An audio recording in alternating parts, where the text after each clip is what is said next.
Raqqa, l'ancien fief de Daesh en Syrie, libéré en 2017 par les forces démocratiques syriennes et la coalition internationale. Depuis lors, les unités kurdes sont restées et contrôlent toujours la ville.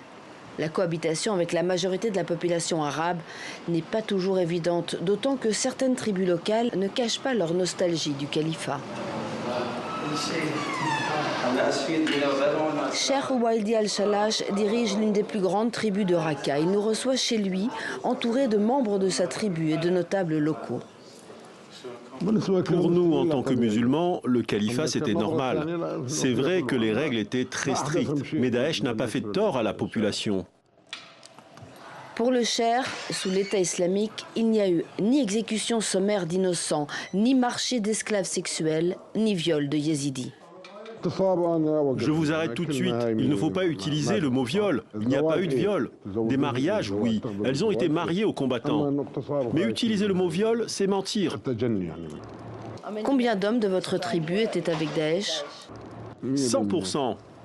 Des centaines d'hommes de sa tribu ont prêté allégeance à l'État islamique. Ils ont été tués au combat ou ont été arrêtés par les Kurdes. Au début, j'ai obtenu la libération de beaucoup de membres de ma tribu, d'ici, de Raqqa. Je me suis porté garant pour eux. Mais 4-5 membres de ma famille très proches n'ont pas été libérés. Ils croupissent toujours en prison.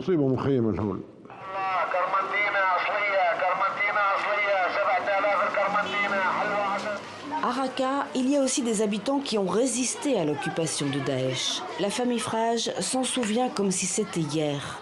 Saba raconte comment sa sœur Mona, une activiste féministe, a échappé à un commando de djihadistes français venus l'arrêter chez elle.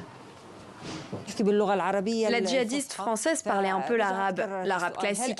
Elle a demandé « C'est toi Mona ?» Les autres membres de Daesh sont entrés. Alors on a compris que c'était une opération pour arrêter Mona. On a eu la présence d'esprit de leur répondre « Non, ce n'est pas Mona » et on a donné le nom d'une autre sœur. Alertés par la famille, des dizaines de voisins se précipitent dans la maison. Profitant de la cohue, Mona parvient à échapper aux djihadistes. Ma sœur, accompagnée par un cousin, s'est échappée par ces escaliers jusqu'à la terrasse. Ils ont sauté de toit en toit pour arriver jusqu'au quartier voisin. Et là, ils ont pris un taxi.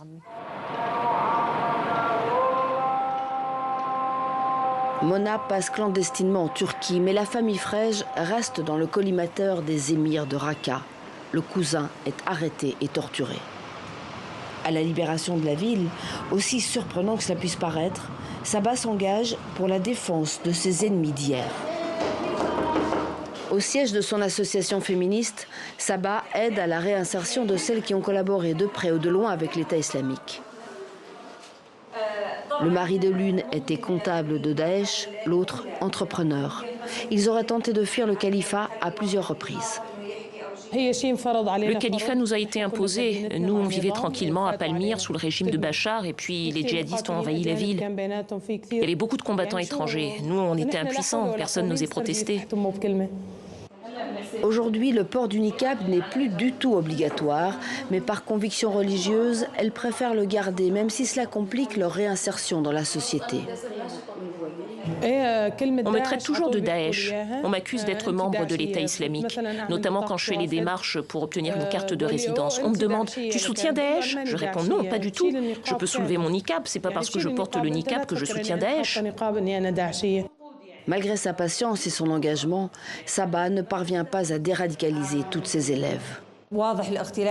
Séance après séance, on constate l'évolution des femmes qui viennent ici. Mais malheureusement, certaines ont arrêté de suivre les cours, car elles ne sont pas du tout d'accord avec nos idées. Elles sont convaincues que Daesh va bientôt revenir. Elles n'ont aucun doute.